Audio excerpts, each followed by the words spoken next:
para que pidiera las cosas. Entonces el camarero, cuando ella le decía, voglio un altro gelato, se ponía el camarero, oh, dice mi amore, ¿cómo parli bene? Fue una delicia en ese sentido, ¿no? El viaje, en otro sentido fue jodido. Pero bueno, volví a sentir el idioma de la libertad, digamos. ¿Cuándo empezás a escribir? Yo me crié con mis abuelos maternos y no teníamos luz eléctrica, vivíamos afuera del pueblo. La luz llegaba a 3 cuadras antes. Teníamos lámpara queroseno. Y de noche había la costumbre de leer. Bueno, yo tenía 12 años, leímos La Divina Comedia en italiano. Yo leí El Quijote, literatura gauchesca, Don Juan Tenorio.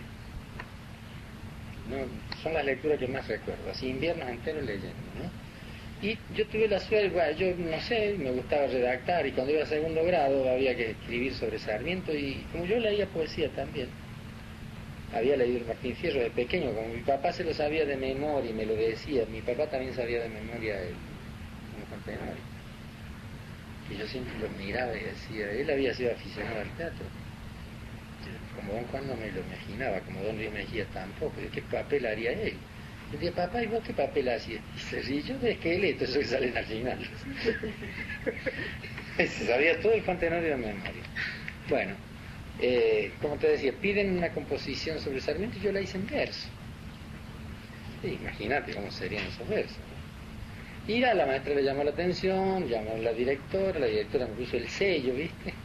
El sello que te ponen. Y yo vivía con unos tíos que me pegaban mucho. Yo me quería ir con mi hermana, además, a Altagracia. Y un día llegaron unos inspectores de colegio al pueblo, esto en Valle Hermoso, en la Sierra Escuela. Y me llamaron. Y se ve que le contaron, este chico es huérfano, vive, bla, bla, bla. Sabían toda mi historia. Un día llegué descalzo a la escuela porque me compraban un par de alpargatas que me tenía que durar 30 días. Si no jugaba al fútbol, me duraba 30 días. No eran alpargatas, era una zapatilla más ordinaria. Y si jugaba al fútbol no me duraba, y yo jugaba al fútbol.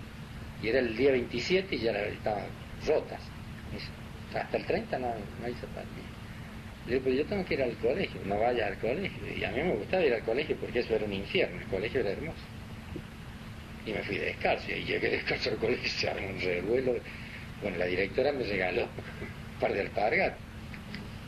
Y entonces a esta familia que viene a verse le explicaron, y ellos me quisieron adoptar. Ella se llamaba Amalia R. de Morán, me acuerdo, y vivía en la calle Canaleja 665, Barrio Norte, creo. Dice, vos te vendrías a vivir con nosotros, si nosotros te costeamos todos los estudios hasta la universidad. Porque yo había seguido escribiendo y todas mis composiciones las tenía la directora. Las guardaba y se las habían mostrado. Y no sé, las chorradas, andás a saber lo que... Yo era un niño y iba a segundo grado. Y entonces fueron y hablaron con mis tíos y me acuerdo la frase de mi tío, a mí no me vengan a pintar palacios. Y los he hecho. Entonces esta señora me dio 100 pesos, mi tío ganaba 10 pesos por mes. Así me dice, cuidalo que es mucho dinero. Tenelo. Me dieron una bolsa de ropa, una edición preciosa de Corazón, de Linda Amici, juguetes. Y yo con ese dinero me escapé. Me fui a la casa de mi hermano, me escapé a Altagracia. Claro, no, sí, ¿Tendrías 14 años? No, menos. Algo así. No, pero yo es una historia muy paralela. Esas cosas que a los juzgados a los 6 menores. años se murió la madre, a los 13 años se escapó de la casa. Y aparecí en el juzgado de menores de La Plata y me escapé de casa. Y se fue a vivir con unos tíos, pero tenía la madrastra que le pegaba. ¿Te pegaba la madrastra? Como para que no nos dediquemos a la literatura. Pero qué parecida, no es la misma edad casi. A los 13 años se fue a vivir, pero con la hermana se fue a lo de él. La hermana más chica. La más chica, no, mi hermana es más grande, claro. Mira, no, qué cosa de... No sabían. extraña. No, ni idea. Qué maravilla. ¿Y cuándo publicas por primera vez? Bueno, y como te digo, yo me fui después a Córdoba para hacer el bachillerato, que no lo pude hacer porque no tenía papeles, no me pude inscribir. Y entonces iba a la biblioteca Córdoba y leí mucho, desde la edad que llegué a Córdoba hasta que estuve, iba a la biblioteca Córdoba a leer, leí mucho a Lugones en ese tiempo. Y empecé a escribir poemas, y se los llevaba a un amigo, descubrí a Eliot, que para mí fue el gran descubrimiento en poesía, digamos, ¿no? Primero lo leí en castellano, después lo leí en inglés. Pero por otro lado fue el que me hizo renunciar a la poesía, porque me parecía imposible poder llegar, y sigue siendo uno de los poetas que yo admiro, ¿no? Yo veo ahora en España que lo conocen poco y por ahí lo descubren, dicen let's go, then you and I let's go. Nosotros cuando éramos chicos lo leíamos, ¿no? O April is the cruelest month y todo esto. Bueno, total que yo en Córdoba empecé a escribir poesía y unos amigos me dijeron, mirá, que tenés que perfeccionarte. Yo no tenía sentido de las palabras, sí tenía sentido de las palabras, pero no sé, mi poesía no le gustaba a mis amigos que sabían. Y un día escribí un cuento y me dice, no te metas con los cuentos, es muy difícil, seguí con la poesía, y la prosa es otra cosa. Y le mostré el cuento y después que lo leyó dijo, no, la puta, qué maravilla. Yo no había leído cuentista, entonces me puse a leer todos los autores norteamericanos, absolutamente todos, desde Edgar Poe para aquí, ¿no? Hawthorne especialmente, y a Chekhov, y seguí escribiendo cuentos hasta que entré en la novela después, cuando muere Pampillón. Me decido entrar en la novela por indignación y escribo El Oscuro. Antes había escrito Una luz muy lejana, pero fue mi primer intento de novela. Escribí El Oscuro a raíz de la muerte de Pampillón, y esto me llevó a mí a meterme en la realidad de mi país, en la que he seguido hasta ahora. Hasta ahora que he escrito una novela que ya no es argentina, ¿eh? La última es andina. Yo creo que yo ya terminé mi ciclo con mi país, ya lo que tenía que decir ya está dicho, creo. ¿Vos pensás que es posible, si bien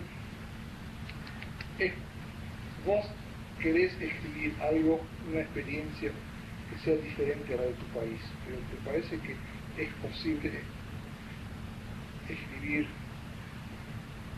en serio temas fuera de tu país? No, fuera no, siempre van a estar vinculados, y siempre van a estar vinculados, incluso yo no puedo escribir con algo que de alguna manera no me haya rozado la piel o algo, yo no puedo, y ya no es mío eso. Yo creo que los temas que uno elige en realidad son los temas los que lo eligen a uno, porque uno tiene una relación específica, cada persona tiene una relación específica con la realidad, y de ahí surgen los temas, ¿no? Yo de eso no me voy a poder evadir. Yo lo que quiero es evadirme de la historia de mi país, es decir, de la historia que a mí me ha limitado mucho, porque he estado escribiendo sobre la marcha, ¿verdad? El libro El Trino del Diablo, El Oscuro, y El Vuelo del Tigre han sido libros sobre los acontecimientos históricos, algunas veces anticipándome, como en El Trino del Diablo. En cierto modo yo me anticipo en algunas cosas. No es que me anticipe, las digo antes de que se agravaran. Y yo un poco quiero evadirme de eso, es decir, yo si siguiera con ese talante, como decía aquí, tendría que ahora estar escribiendo sobre lo que está sucediendo en estos momentos en mi país. Y yo quiero decirle adiós a eso. Yo quiero entrar en otra área interna mía vinculada con el país. No puedo escribir otra cosa. Pero por eso te digo, yo me he inventado en esta novela un país andino que es un pueblo de La Rioja, es Jahue. Es un pueblo que está ahí en los límites con Chile. Nada más que yo no quiero ubicarla en la Argentina, ni la ubico en la cordillera de los Andes, que está en cualquier país de América Latina, aunque el lector avisado se va a dar cuenta que es en el norte argentino, obviamente. En ese sentido. ¿Puedo entonces arriesgar la especulación de que estás escribiendo para vos y para un país mejor? Porque sí. Estás apartándote del país jodido. Sí. Entonces estás escribiendo para un país mejor. Sí. Para que te lean en un país mejor. Exactamente. Sí, es verdad. Eso yo lo decía. ¿Pero te parece suficiente contribución eso para hacer el país mejor? Bueno, el hecho de desearlo y de escribir para un país que todavía no está, ya presuponerle un poco la ficción es eso, ¿no? Hacer lo que no está de golpe podría ser una idea para un cuento, un trabajo de ficción, ¿no? Hacer describir una utopía al revés, digamos, que no está en el pasado, sino una utopía que está en el futuro, no sé dónde están las grandes utopías de Tomás Moro, no sé si están en el pasado, están en el presente, ¿no? ¿Presente o el futuro? Bueno, la de Horacio Quiroga estaba en el presente y le fracasó, por eso fue a Misiones. A Misiones a hacer la utopía ahí. Y después se va cuando decide que no funciona. Entonces sí, es la utopía presente. Ayer me decía esta mujer que ha estudiado a fondo mi obra y te dicen cosas que uno no sabe, ¿viste? Ellos estudian. Me dice, vos siempre andás en busca de un paraíso perdido. Pero yo creo que muchos escritores, creo que todos los cuentos de Edgar Poe son una búsqueda del paraíso perdido. Y así tanto. No hablemos de Milton, ¿no? Pero digamos, siempre es como la búsqueda de algo, y la literatura trata de rescatar cosas, de traer a la realidad cosas o que se han escapado o que no están en la realidad. Y entonces si ese país mejor no está en la realidad, pues lo convocamos, escribiéndolo, y creo que contribuye a que se haga, ¿no? A que sea ahora. Yo creo también lo que decía Cortázar, escribas lo que escribas, nunca va a dejar de ser argentino y de escribir para tu país. Eso ya está en el sistema operativo. Si uno es un ordenador, el sistema operativo de uno es eso, ¿no? Hablando de Cortázar y de tu instancia,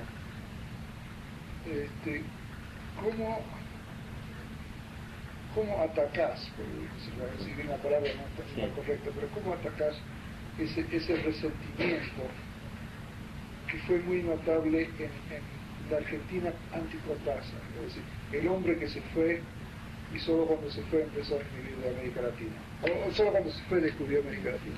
Es decir, todavía se ve, lo estoy leyendo en el Periodista de Buenos Aires, en Crisis, todavía está ese resentimiento de pavo chico contra el escritor. Es un desarrollo puro, ¿no? A mí me parece una tontería. Yo siempre me opuse y hemos tenido discusiones con Tito Pavletti. Me decía que Cortázar tenía que volver a Argentina. ¿Qué tiene que volver a Argentina? Lo que está haciendo Julio allá es mucho más importante de la mierda que estás haciendo vos aquí. Decía cuando peleábamos, ¿no? Carajo, viste como del gordo.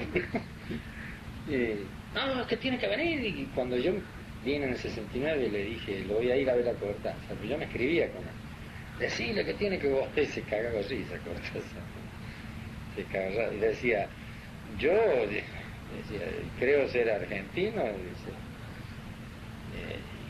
y más argentino que nunca. Pero tampoco yo nunca le he reprochado que él viniera del Grupo Sur y que él descubriera América Latina. Si él es así, lo bonito es que él hizo esa transformación, que no la hizo Borges. Porque digamos que Borges también la podría haber hecho. Lo que pasa es que Borges no la hubiera hecho nunca, ¿no? Pero él que pertenecía un poco al mundo ese, ¿no? Claro, Borges permaneció físicamente en la Argentina, pero mentalmente nunca estuvo. Nunca estuvo, y nunca se comprometió con América Latina. Borges. En el sentido político me refiero, ¿no? Como se comprometió Julio. Ahora, yo te diré, yo se lo dije a Julio varias veces, nosotros, yo siempre hago una diferencia, hay dos Argentinas, Buenos Aires y el interior, y dos actitudes idiomáticas incluso. Nosotros escribimos en castellano, que no es ni mejor ni peor, pero que es otro castellano, que es menos vigente porque Buenos Aires a través de la radio, de la televisión ha impuesto ciertas normas, ha impuesto su tonada. Porque ellos también tienen tonada y tienen folclore, que es el tango, ¿no? Y de la misma manera que un jujeño tiene tonada y tiene las bagualas, qué sé yo. Buenos Aires se ha impuesto históricamente, etcétera, etcétera, en todo lo culturalmente y económicamente. Entonces, Buenos Aires, el porteño auténtico, siempre se ha sentido más cosmopolita y europeo y ha dado más la espalda a América Latina y ha mirado para Europa. A Inglaterra y a Francia, esto lo saben, y nosotros no hemos mirado tanto a Europa, como nos miró más a España desde el interior, y hemos conservado mejor el castellano en el interior. Hay que ir al campo nada más y oír, por ejemplo, y en el folclore que han quedado palabras.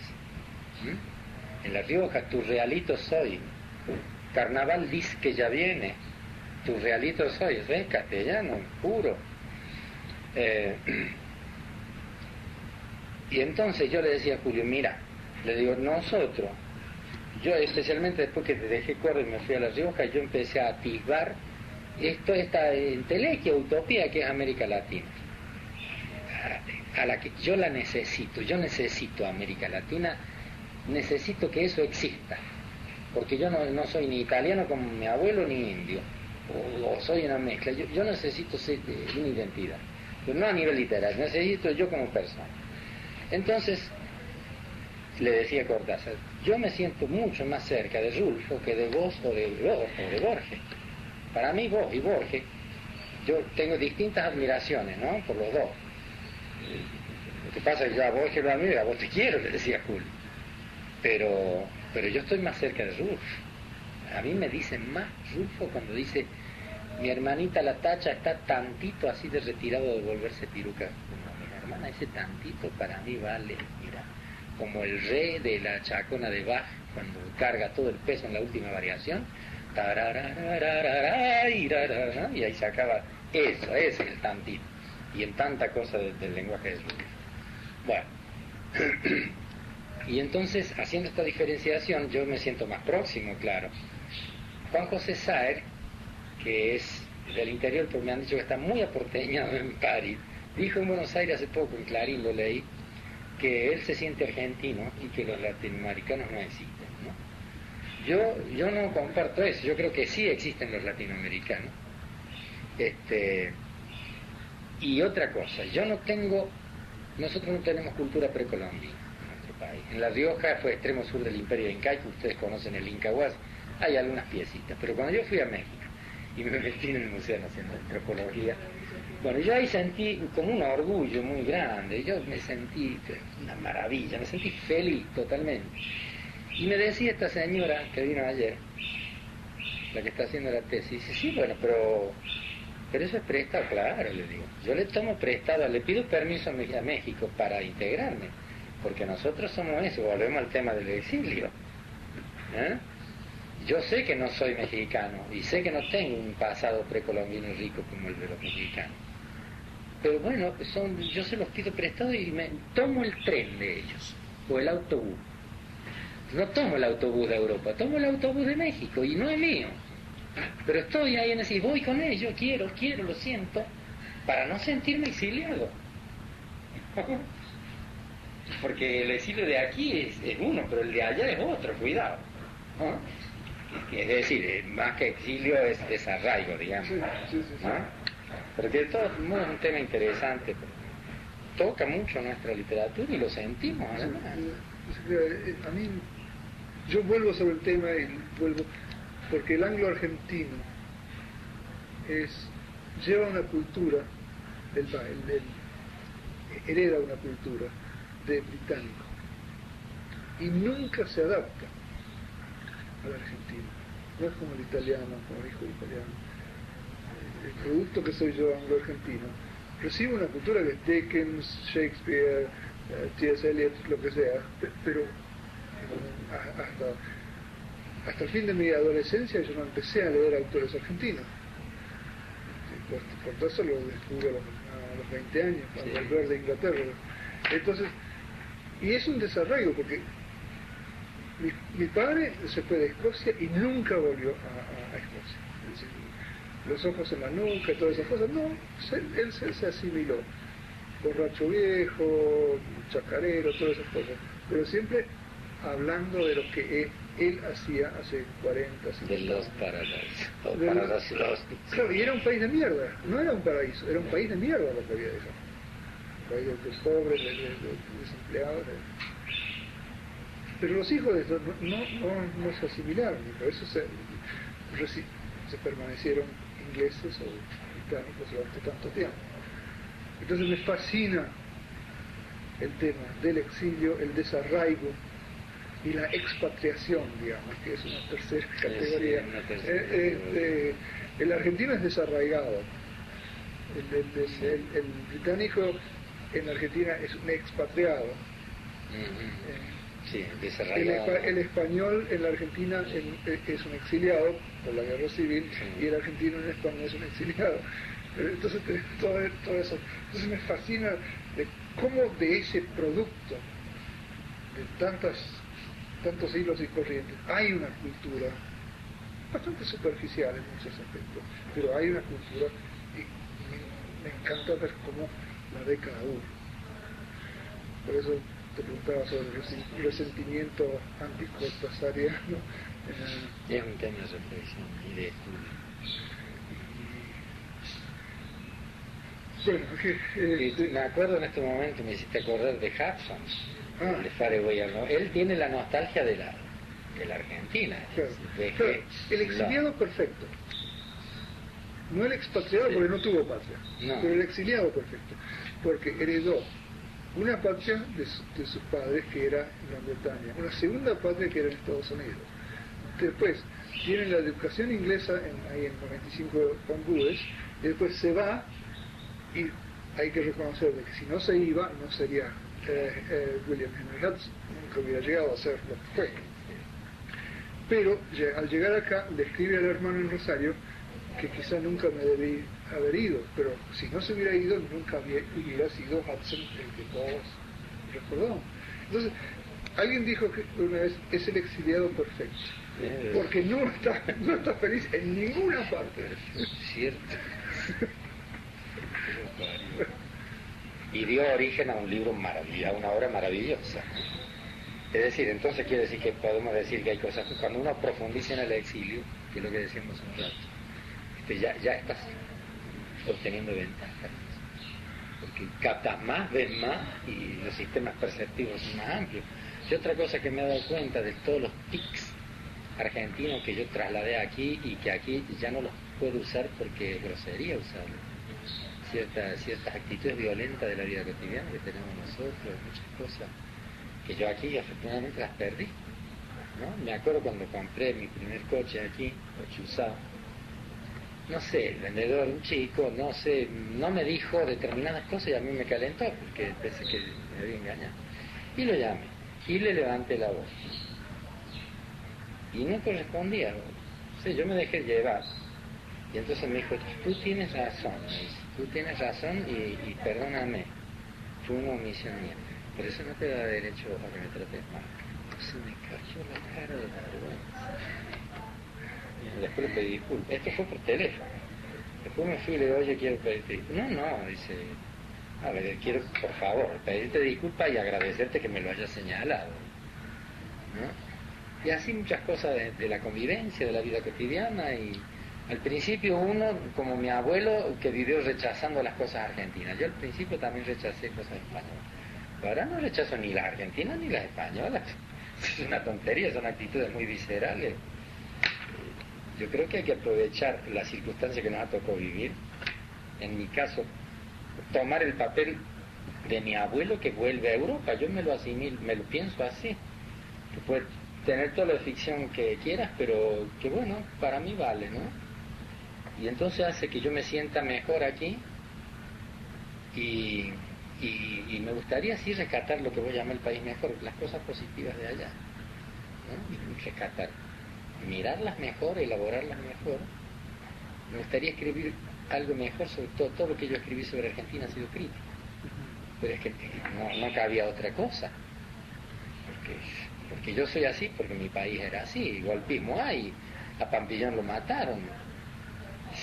Y bueno, yo he escrito sobre lo que he visto, en ese sentido he sido como un periodista, ¿no? Y creo que en muchos casos muchos escritores dicen que no hay que escribir sobre lo actual histórico porque eso es ya el desmedro de tu literatura. Yo creo que no.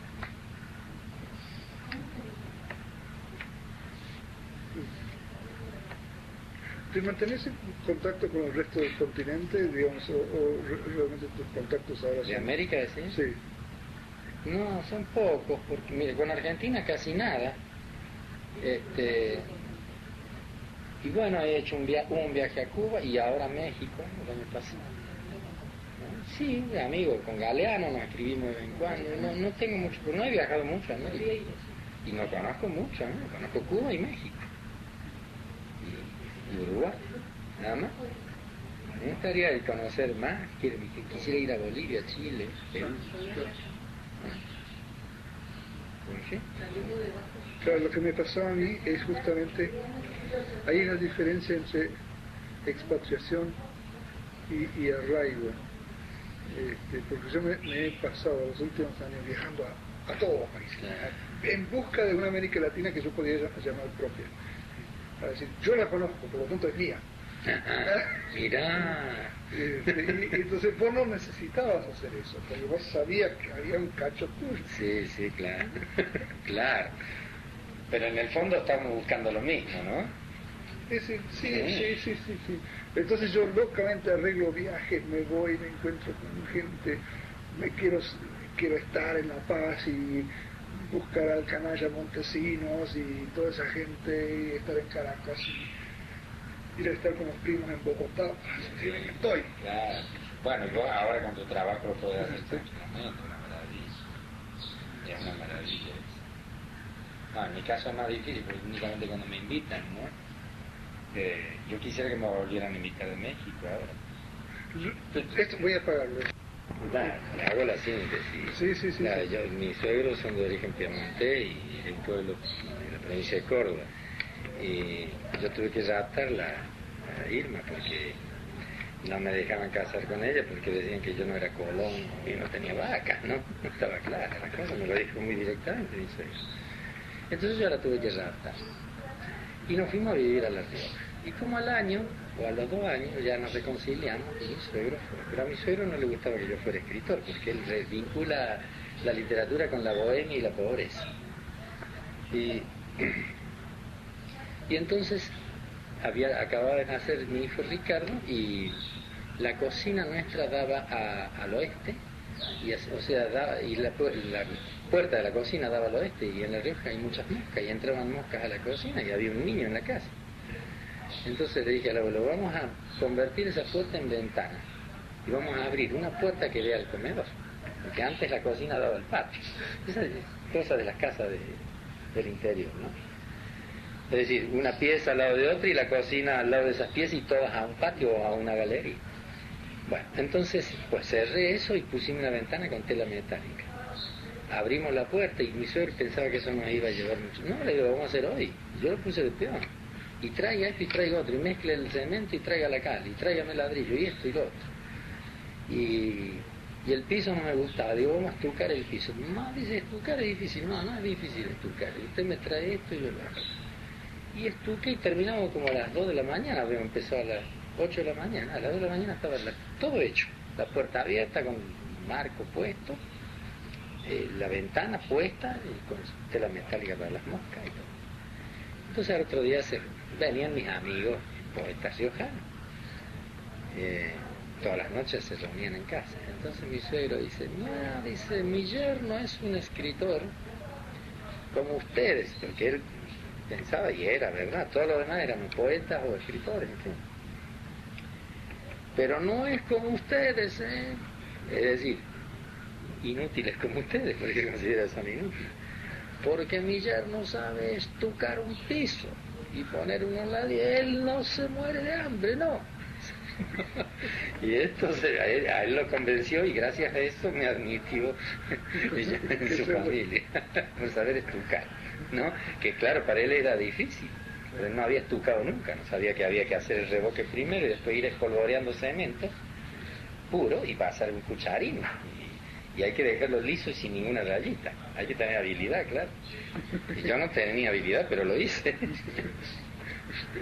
Suficiente como para convencerlo a mi suegro. Estábamos hablando antes de Alfonsín. Vos dijiste que vos no querías escribir una nota crítica sobre la situación ahora en julio-agosto de la Argentina porque significaba criticar a Alfonsín y vos no querés criticar a Alfonsín. Yo tengo otra propuesta que hacerte, porque es muy fácil decir, como decimos todo ahora, Alfonsín hizo una cagada, se dio a los militares. Yo creo, y este es el argumento que quiero que comente, yo creo que Alfonsín va a pasar a la historia como un presidente que hizo cosas sin precedentes. Enjuició a sus antecesores, que nadie en la historia de América Latina lo ha hecho. ante todo, y le dio a toda la población argentina la posibilidad de conocer en toda su atrocidad los crímenes de sus predecesores. Eso ningún presidente lo ha hecho. Además, otra cosa, echó a 50 generales de un tiro, los pasó a retiro, les redujo el presupuesto en casi un 55%. Está bien, ahora cedió, pero no puede ser que haya cedido porque él tiene que poner el pasado atrás y seguir haciendo un país hacia adelante, que no es la situación de Sanguinetti en Uruguay. Sanguinetti está diciendo no podemos vivir en el pasado. Sí, Sanguinetti tiene que vivir en el pasado porque todavía ni siquiera abrió el libro del pasado, entonces no puede avanzar hacia el futuro. Alfonsín ha abierto el libro, que se llama Nunca Más, y ha dicho a la población, estos son los crímenes de estos tipos. Entonces no hay peor juicio de la historia que relatar los crímenes, mucho peor incluso que ir a la cárcel. Es decir, este es un criminal. Desde ese punto de vista no se me había ocurrido, ¿verdad? No, yo reconozco todos los hechos, sí, positivo. Yo lo que digo, a mí me entristece y me revienta, ¿no? Pero se han hecho públicos.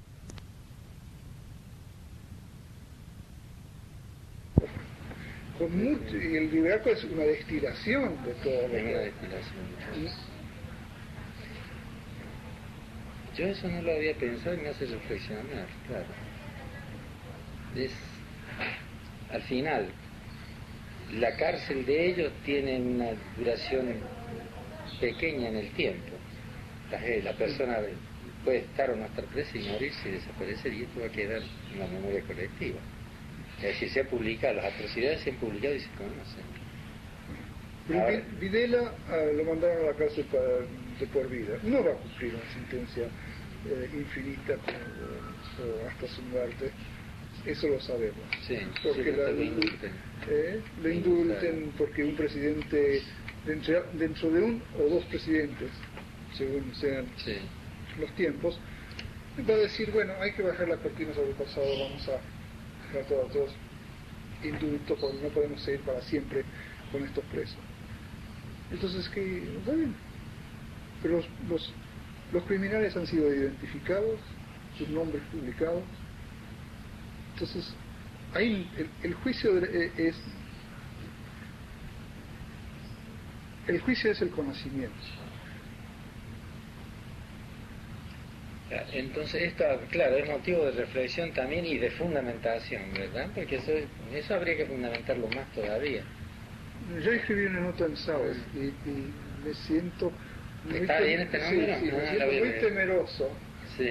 Porque anoche Juan Carlos y Micaela decían, porque este hijo de puta que se dio, que fue y le dijo al pueblo, y Juan Carlos vio la movilización del Campo de Mayo, y él dijo, si hubiera dirigido al pueblo contra el Campo de Mayo, los militares no se hubieran animado a tirar contra el pueblo. Pero, y después que habían invadido Campo de Mayo y lo colgaron de las tripas al coronel Rico, estos otros agarran y empiezan a tramar por otro lado.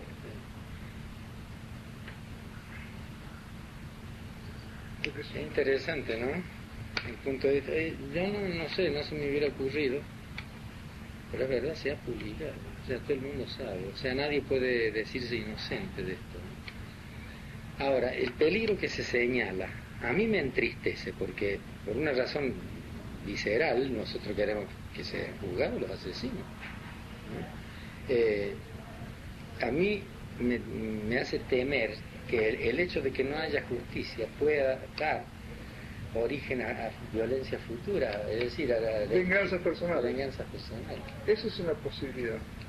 Y de acuerdo, y eso va a depender muchísimo de la solidaridad, en mi opinión, de la solidaridad que demuestre el gobierno con los sobrevivientes de las víctimas.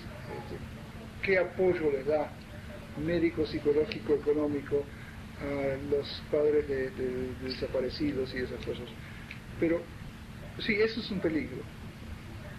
Pero si vos estás diciendo, vos querés que se enjuicien, que haya juicio para los criminales, vos estás ya decidido que son criminales, entonces ¿para qué vas a hacerlo?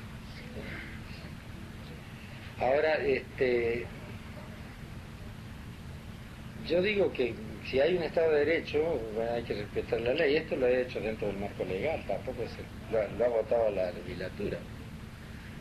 O sea que es una ley de la nación, no es un capricho desconocido. Bueno, que va a haber partido de los de presiones. Seguro que hubo presiones. Sí, seguramente. Seguramente que las hubo. Que es una de las cosas que le critica a la gente. Así que esa misma noche fue cuando se dio.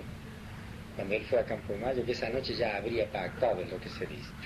En la embajada yo hablaba con los agregados, ahí con Beatriz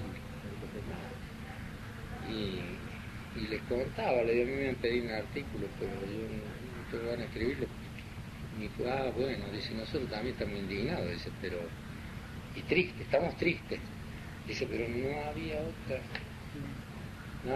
Y dice, y te puedo asegurar, me dijo el Pichón Quijano, ministro de no sé qué,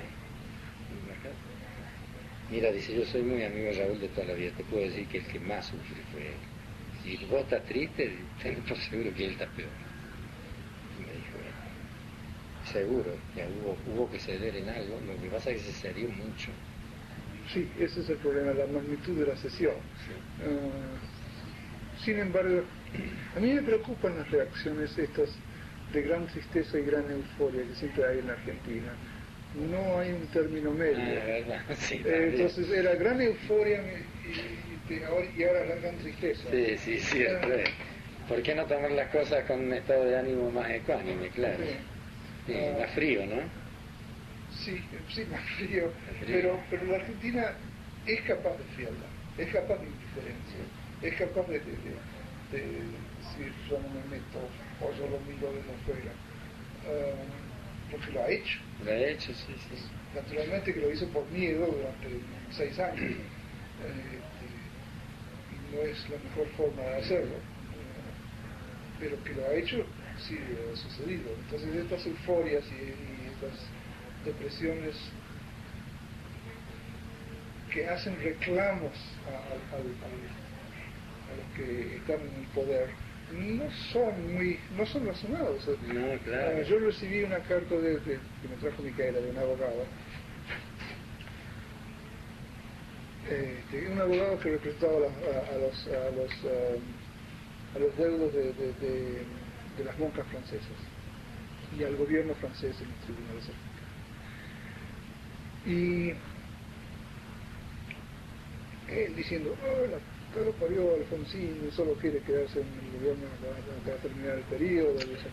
Hace menos de un año este hombre estaba diciendo en mi casa, en Londres, porque vine y se quedó 10 días en mi casa, lo que en la Argentina tendría que suceder ahora es que haya de nuevo un golpe militar, así se une todo el pueblo en contra de los militares. Pero Horacio, vos estás loco. Entonces, yo anoche durante la cena con Carlos y Micaela y él se daban cuenta, este tipo representa a la Argentina, es un hombre de clase media, educado, abogado, profesional, además abogado que representa.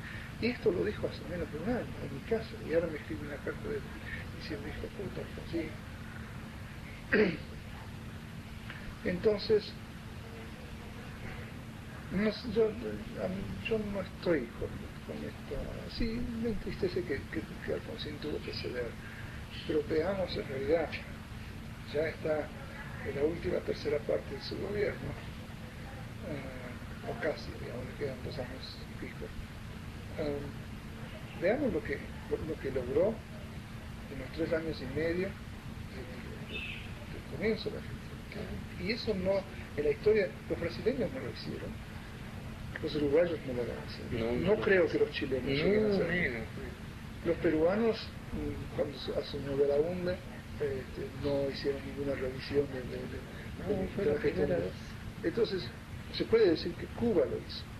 porque Cuba al final barrió con Batista, pero Cuba era una, digamos, no pasó por los canales de una justicia constitucional, porque entró un régimen que dijo, nosotros barremos con la gente, a pistolazos. Entonces no hubo, digamos, enjuiciamiento de los crímenes, hubo relato y fin. Era lo que correspondía por otra parte. Claro, en un régimen que entraba de esa forma era lo que correspondía. Alfonsín llegó al poder no por victoria de la democracia partidaria, sino por fracaso de los militares. Entonces veamos en esa... Es que hay que tomar la totalidad de los hechos cuando se abre un juicio tan delicado como este. Es verdad. Tenemos tendencia a que eso no es razonar por otro lado, por eso yo nunca digo pienso esto. Tengo tristeza, me da bronca. Eso sí digo, ¿no? Pero si uno se pone a reflexionar, la reflexión debe ser fría y teniendo en cuenta todos los elementos, que es lo que vos has expuesto, que me parece que son ciertos, claro. Y que pragmáticamente estoy seguro que no había otra salida. Por otro lado, creo que no habría otra salida, ¿no? Ay, muchas gracias. Muy bien, muchas gracias.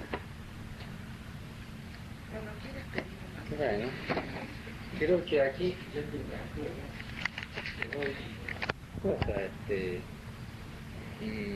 el artículo se llama Argentina, país de exiliados, ¿no? San Martín se tiene que exiliar, ¿cierto? Cuando él vuelve de las guerras libertadoras, de la guerra de liberación, los porteños le ordenan que reprima a los caudillos del imperio y San Martín dice no. Y San Martín se va al exilio, va a Londres y primero a Londres, ¿no? ¿Dónde va? En Francia estuvo, pero él estuvo en Londres. Claro, estuvo en Londres. Sí, estuvo en Londres. Sí. Bueno, y él en la biblioteca de Boulogne-sur-Mer hay un ejemplar del Tristram Shandy anotado por San Martín. Él lo leía a Lawrence Stern en inglés. O sea, San Martín leía bien inglés. Sí. ¿No? Y además vivió en el norte de Escocia. Claro. Hay toda una correspondencia de él. Entonces a él lo exilian de Argentina. Él se exilia de Argentina. Después, ¿qué pasa? Borges siempre estuvo mimado en Argentina. Mimado en el sentido de en la medida en que puede mimar a un hombre con hábitos y cultura europea en un país como Argentina. Sin embargo, él elige exiliar su muerte. Él exilia su muerte, no exilia su vida, exilia su muerte. También citaba el caso de Di Benedetto, que muere olvidado. Argentina es un país que se fagocita y olvida rápidamente. No, entonces yo me pregunto, ¿por qué Borges emigra? ¿Por qué se va a morir afuera? ¿Qué es lo que lo lleva a Borges? No lo sabemos. Porque él cuando se sabe enfermo incurable dice, yo me voy a morir así, me voy a vivir a Suiza. ¿Y cuánto vivió en Suiza? Un par de meses, creo. ¿Era para morirse ahí? ¿Por qué? Es decir, desde el Libertador, pasando por Antonio Di Benedetto y llegando a otra cosa, Cortázar fue negado también por los argentinos. Sí, bueno, de eso lo hablábamos antes, justamente. ¿Qué pasa entonces? ¿La Argentina exilia así en serie? ¿Qué es lo que sucede, no? Si lo encuentro después el artículo te lo voy a mandar. ¿Ese artículo dónde apareció? No lo he publicado, lo tengo está en el ordenador, en el disco. Ese genio silencioso. Sí, lo tiene él. Si querés, te lo aprieto un botón y te lo mando después. Me lo mandas después, vamos. Es una cosa que yo escribí en ese momento y después no lo mandé a ningún lado, ¿no? Lo escribí porque me hizo reflexionar y lo saco a colación. Porque eso sí sería ponerse a reflexionar, a pesar de que yo no tengo capacidad de reflexión, pues soy novelista. Yo no reflexiono, yo organizo de otra manera los conocimientos y los materiales, lo organizo a nivel de ficción y a nivel de sensación. Entonces, a mí me cuesta mucho hacer un análisis racional de las cosas. Claro, pero justamente, Argentina, país de exiliados, es una acusación, no es un análisis. No. pero no es también al mismo tiempo una justificación del hecho de que como ya no se puede, Claro, sí, claro. Estás justificando tu propio... Seguro. Por eso a la hora de pensar y de opinar nosotros deberíamos sopesar bien las cosas. Por eso es peregrino decir esto y lo otro, o con lo que Micaela le quiere decir.